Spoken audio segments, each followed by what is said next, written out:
মানুষ মাঝে মাঝে একটু দুঃসময়ের মুখোমুখি হয়, ঠিক সেই সময়েই সব মানুষ দূরে চলে যায়। আবার যখন পাতা হবে, সুশীতল ছায়া হবে, সব মানুষ আবার বসবে, বিশ্রাম নেবে। সেই দুঃসময় কাটিয়ে যখন মানুষ আবার সচ্ছল হয়, ভালো থাকে, তখন আত্মীয় স্বজন, বন্ধু বান্ধব, পাড়া প্রতিবেশী, গ্রামের মানুষ সবাই তার কাছে চলে আসে।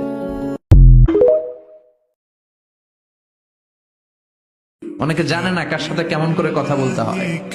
এজন্য আমি বলি যে জাননেওয়ালার উপরও জাননেওয়ালা আছে। তোমার অনেক পড়তে হবে, অনেক জানতে হবে, তাহলে তুমি সব বুঝবা, ঠিক কিনা? আগে বুঝে নিবেন কার সাথে কথা বলতেছেন। You have to know who you are talking with. You don't know who you are dealing with. এত ভয় পাচ্ছেন কেন? সময় কারো সবসময় একরকম যায় না।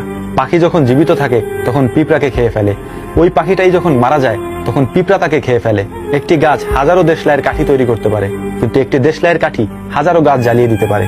মানুষ যখন জীবিত থাকে তখন মাটি থেকে রিজিক গ্রহণ করে, কিন্তু ওই মানুষটি যখন মারা যায় তখন মাটি তাকে রিজিক বানিয়ে নেয়। এজন্য হিংসা, বিদ্বেষ, অহংকার, অহমিকা, দাম্ভিকতা থেকে দূরে থাকুন। আল্লাহকে স্মরণ করুন, নিজেকে ছোট রাখুন। আর একটা কথা মনে রাখবেন, ডিপ্রেশন, টেনশন এগুলি শুধু আপনার একার নয়, গোটা পৃথিবীর সমস্ত মানুষের আছে। নিজেকে স্ট্রং করুন, বাকি সব এমনিতেই ফিকে মনে হবে।